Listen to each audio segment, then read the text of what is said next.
मैं अब आपसे ये कहना चाहता हूँ, दंगा यही कराते थे, जिसकी सरकार होती है जिम्मेदार वो होता है। मैंने एक दिन एग्जाम्पल के तौर से एक ने कहा कि आरएसएस दंगा कराती थी, तो चैनल पे जब उसने, तो मैंने ये कहा कि ये बताओ कि ईदगाह में 1980 के अंदर जब गोली चलाने का, मुरादाबाद के अंदर गोली चलाने का आदेश देने वाला क्या भारतीय जनता पार्टी या आरएसएस का वर्कर था? 10 साल के अंदर कहीं कोई ऐसा कार्य नहीं हुआ है जो मुसलमानों के खिलाफ हो। पूरा भारत दंगा मुक्त है।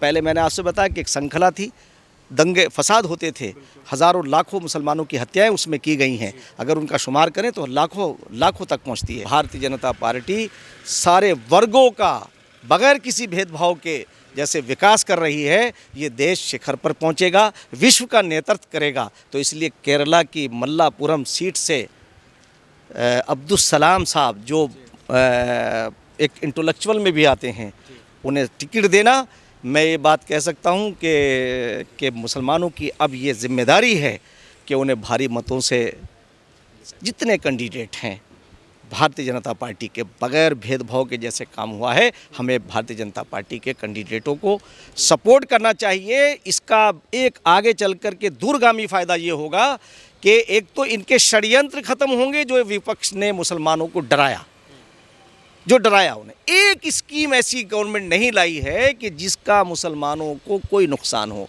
चाहे सीए हो, चाहे यूसीसी हो, जितनी भी, या 370 ख़त्म करना हो, 370 को ख़त्म करने के बाद वहाँ का जो यूथ है जिसे मेन स्ट्रीम से काटा था। मैंने 2016 में हमें होम मिनिस्ट्री की तरफ से गए थे, मैंने लौट के ये कहा था कि इन 3 परिवारों ने मुस्लिम यूथ को अलगाववादी बनाया। जब वो जीत गए, इलेक्शन में हिस्सा लिया, पंचायत राज नहीं अब तक नहीं वहाँ स्थापित था, सिर्फ 3 चीज़ें वहाँ थी, करेंसी, डिफेंस और सूचना प्रसारण। चौथा कोई कानून लागू वहाँ नहीं था। इन्होंने उसका मिसयूज़ किया और आदरणीय प्रधानमंत्री श्री नरेंद्र मोदी जी का दृष्टिकोण और उनका जो दृढ़ संकल्प है, उन्होंने आते ही उस अस्थायी चीज़ को ख़त्म करके कश्मीर के यूथ को ये मौका दिया है कि मुख्य धारा से जुड़ो। पूरा भारतवर्ष कश्मीर का है और कश्मीर भारतवर्ष का है। तो ये संदेश दे करके उन यूथ को ये मौका दिया है कि तुम सिर्फ कश्मीर तक अपनी राजनीति ना करो, बल्कि आओ, देश में आओ। मैं ये बात कह सकता हूँ कि 370 का ख़त्म होना, तो मैंने उस वक्त कहा था कि 1987 के अंदर जो लोग इलेक्शन के उसमें शामिल हुए थे, उस वक्त वज़ीर आज़म थे राजीव गांधी जी और वज़ीर आला थे फ़ारूक अब्दुल्ला साहब। उन जीते हुए बैलेट बक्सों के ऊपर कब्ज़ा किया और उन्हें जीतों को हराया।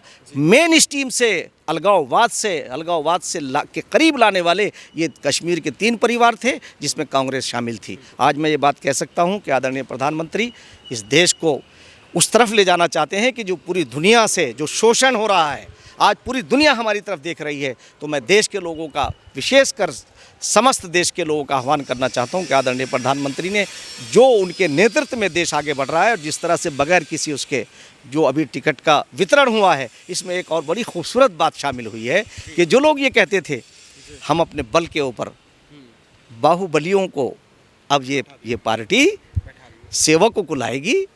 लोकशाही नहीं, जो लोकतंत्र में विश्वास को आगे बढ़ाते हैं वो आगे आएंगे और मुझे पूरी आशा है कि देश के लोग इनका स्वागत करेंगे।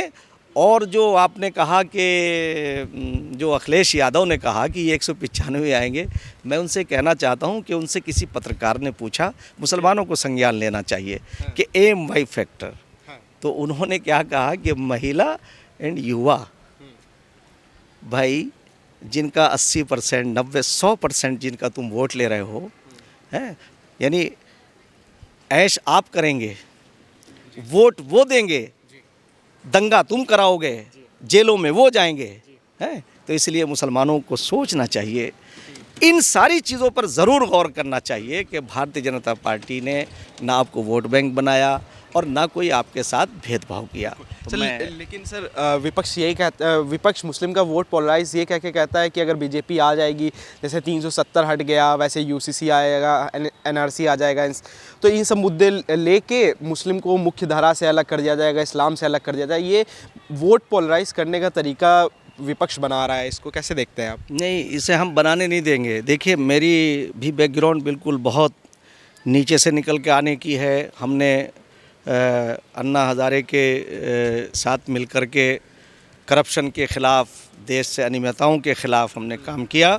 और मैं आपको ये कहना चाहता हूँ कि ये लोग अब षड्यंत्र में कामयाब नहीं होंगे। हम मुसलमानों में क्योंकि एजुकेशन की कमी है, उनका जो हमारे कार्यकर्ता हैं, जो हमारा अल्पसंख्यक मोर्चा है, हम उनसे निवेदन करेंगे कि जहाँ जहाँ मुस्लिम बस्तियाँ हैं उनके आप डेट ऑफ बर्थ के सर्टिफिकेट बनवाएं, उनकी जो कागजात हैं उसे मुकम्मल कराएं।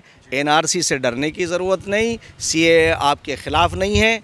सीए जो है उन मुल्कों से में जो हमारे हिंदू भाई वहाँ रहते हैं, अल्पसंख्यक रहते हैं, जो पीड़ित हैं वहाँ, उन्हें वहाँ की वो सरकार जहाँ ये कहते हैं हम तो इस्लाम हमारा आइडियल वो है, तो इस्लाम तो कभी किसी को परेशान करने की बात नहीं करता। आप उठा के देख लीजिए। मैं ये कहना चाहता हूँ कि वो इस्लामी तालीम पर अगर अमल करते तो किसी भी अपने गैर मुस्लिम भाई के साथ ज़्यादती नहीं करते। हम सब इसके लिए काम करेंगे। मुसलमानों की जो दिल के अंदर भय है उसे निकालेंगे। और 10 साल के अंदर कहीं कोई ऐसा कार्य नहीं हुआ है जो मुसलमानों के ख़िलाफ़ हो। पूरा भारत दंगा मुक्त है। पहले मैंने आपसे बताया कि एक श्रृंखला थी, दंगे फसाद होते थे, हज़ारों लाखों मुसलमानों की हत्याएं उसमें की गई हैं। अगर उनका शुमार करें तो लाखों तक पहुंचती है। मैं एक बात कहना चाहता हूं कि ना सीए मुसलमानों के ख़िलाफ़ है, ना एनआरसी मुसलमानों के ख़िलाफ़ है। किसी एक की नागरिकता नहीं जाएगी। जब हम अपने उन भाइयों को जो हमारे नागरिक भी नहीं हैं, हम उन्हें यहाँ नागरिकता दे रहे हैं, तो हम अपने नागरिकों की नागरिकता छीनेंगे कैसे? तो इसलिए मैं विश्वास दिलाना चाहता हूं कि मुसलमानों, आपको गुमराह नहीं होना है। इनका खेल ख़त्म हो गया है। इन्होंने आपको बहुत परेशान किया है, आपके बच्चों को लिखने पढ़ने नहीं दिया है। मैं आज आपके लिए मौका है कि आप विकास की इस यात्रा में शामिल हुइए और भारतीय जनता पार्टी आदरणीय प्रधानमंत्री जी के हाथों को मजबूत कीजिए। जहाँ जहाँ भारतीय जनता पार्टी के कैंडिडेट हैं, मैं फिर आपसे कहना चाहता हूं कि आप उन्हें खुल करके उनका समर्थन करिए। मेरा अनुभव है, मेरा तजर्बा है कि जब आप उनके साथ में आप जाएंगे, आप उन्हें वोट करेंगे, अपना कीमती वोट देंगे, तो मुझे पूरी आशा है कि वो सबसे पहले आपके कल्याण के लिए काम करेंगे। और आज बगैर आपके वोट दिए जब कल्याण हो रहा है, आप देखिए कितना देश आगे जा रहा है। मैं लोगों से कहना चाहता हूँ, भारत के लोगों से कहना चाहता हूँ, मैं भारतीय होने पर गर्व करता हूँ और इसके ऊपर मैं डिबेट भी करता हूँ, लोगों से कहता भी हूँ। मैं बार बार, आर्यन तुम तो इसके गवाह हो। मैं एक बात ये कहना चाहता हूँ, अरे यार, अपने देश को हम ऐसा बनाएंगे जो पूरे विश्व का नेतृत्व करेंगे, पूरे विश्व से शोषण को, जुल्म को ख़त्म करेंगे और हम पूरी दुनिया को ज़रूरत है हमारी। तो इसलिए मैं एक बात ये कहना चाहता हूँ कि भाई मुसलमानों को इन्होंने बहुत गुमराह किया। मैं बस मुसलमानों के लीडर से भी ये कहना चाहता हूँ कि आपको भारतीय जनता पार्टी से अपनी दूरी को ख़त्म करिए।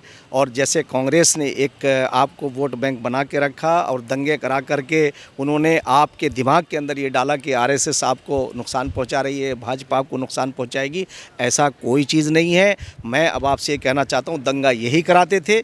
जिसकी सरकार होती है, ज़िम्मेदार वो होता है। मैंने एक दिन एग्जाम्पल के तौर से एक ने कहा कि आरएसएस दंगा कराती थी, तो चैनल पे जब उसने, तो मैंने ये कहा कि ये बताओ कि ईदगाह में 1980 के अंदर जब गोली चलाने का, मुरादाबाद के अंदर गोली चलाने का आदेश देने वाला क्या भारतीय जनता पार्टी या आरएसएस का वर्कर था या उनका अधिकारी था? वो गोली का आदेश देने वाला वो कांग्रेस का अधिकारी था। तो जाहिर बात है कि कांग्रेस के नेताओं की मर्ज़ी के बगैर ऐसा नहीं हो सकता। इसी तरह से मेजर मलियाना मैं क्या एक जगह बताऊं कि आपने उठा करके शूट कर दिया, तो मैं इस पे ये बात कहूँगा कि इन्वायरमेंट की बात करने वाले, पेड़ पौधों की हिफाजत करने वाले, पशु पक्षियों की हिफाजत करने वाले, वो इंसानों को, ख़ास तौर से मुसलमानों का वध कैसे कर सकते हैं? ये मेरी समझ में आज तक नहीं आया। इसलिए मैं कहना चाहता हूँ कि अंदाज़ बयां गर्चे बहुत खूब नहीं है, शायद के उतर जाए तेरे दिल में मेरी बात। मैं ये मुसलमानों से मैं रिक्वेस्ट करना चाह रहा हूँ कि आप, एक टिकट मिला है, मैं इसके ऊपर गर्व कर रहा हूँ और आपकी ये जिम्मेदारी है कि उस एक को आप 100 में बदलेंगे। आरएसएस दंगा कराती थी, तो चैनल पे जब उसने, तो मैंने ये कहा कि ये बताओ कि ईदगाह में 1980 के अंदर जब गोली चलाने का, मुरादाबाद के अंदर गोली चलाने का आदेश देने वाला क्या भारतीय जनता पार्टी या आरएसएस का वर्कर था या उनका अधिकारी था? वो गोली का आदेश देने वाला वो कांग्रेस का अधिकारी था। तो जाहिर बात है कि कांग्रेस के नेताओं की मर्ज़ी के बगैर ऐसा नहीं हो सकता। इसी तरह से मेरठ मलियाना किसी पूरा, मैं क्या एक जगह बताऊं कि आपने उठा करके शूट कर दिया, तो मैं इस पे ये बात कहूँगा कि इन्वायरमेंट की बात करने वाले, पेड़ पौधों की हिफाजत करने वाले, पशु पक्षियों की हिफाजत करने वाले, वो इंसानों को, ख़ास तौर से मुसलमानों का वध कैसे कर सकते हैं, ये मेरी समझ में आज तक नहीं आया। इसलिए मैं कहना चाहता हूँ कि अंदाज़ बयां गर्चे बहुत खूब नहीं है, शायद कि उतर जाए तेरे दिल में मेरी बात। मैं ये मुसलमानों से मैं रिक्वेस्ट करना चाह रहा हूँ कि आप, एक टिकट मिला है, मैं इसके ऊपर गर्व कर रहा हूँ, और आपकी ये जिम्मेदारी है कि उस एक को आप 100 में बदलेंगे। सर, ये मुसलमानों की जिम्मेदारी है। अब सर एक क्वेश्चन मेरा ये है कि रमेश भिदोड़ी, प्रवेश वर्मा और साध्वी प्रज्ञा जी का टिकट कटा है इस बार, जिनके ऊपर ये आरोप था कि उन्होंने समुदाय विशेष पर आपत्तिजनक टिप्पणी करी थी।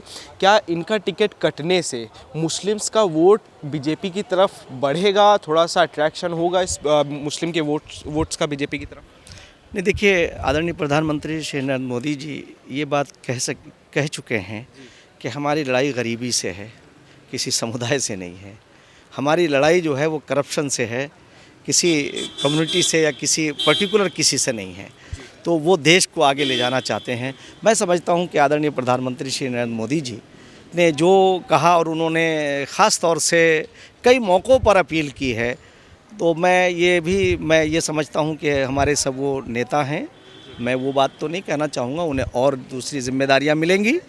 ऐसा नहीं है कि अगर पार्टी का ये डिसिप्लिन होता है कि अगर पार्टी के सब कार्यकर्ता होते हैं, अगर किसी का टिकट उन्हें मौका नहीं मिलता और दूसरों को मिलता है, तो उन्हें पार्टी का साथ देना चाहिए, और वो ये महसूस नहीं करना चाहिए। अन्य सेवाएं जो है वो, भारतीय जनता पार्टी एक विशाल पार्टी है, तो मैं किसी के टिकट कटने को इससे नहीं वो करता हूँ। मगर हाँ, मैं मुसलमानों से ये ज़रूर कहना चाहूँगा कि मुसलमानों को इसका ज़रूर संज्ञान लेना चाहिए कि अब अपनी दूरियों को आप ख़त्म करिए, और कहीं कोई भेदभाव आपके साथ नहीं है, खाद्य सामग्री हो, आपका आयुष्मान हो। बल्कि मैं तो ये देख रहा हूँ कि जब मैं ग्रास रूट पे जाता हूँ तो मुसलमानों ने सबसे ज़्यादा इन योजनाओं का फ़ायदा इसलिए मिला कि वो गरीब ज़्यादा हैं। मैं वो आंकड़े इस वक्त क्या आपके सामने क्या रखूँ, टाइम की कमी है, मगर ये मैं कहना चाहता हूँ कि अपनी आबादी से ज़्यादा फ़ायदा जो है इन योजनाओं का मुसलमानों को मिला है।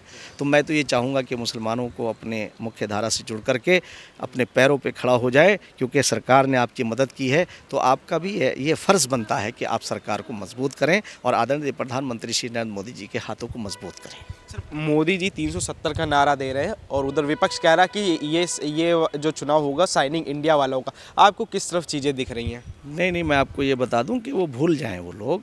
अब आप एक बात बताइए, जो इनके विपक्ष के जो हमारे नेता हैं, अब तो वो तो फ्रस्ट्रेटेड हैं सब। आप किसी एक की मिसाल दीजिए।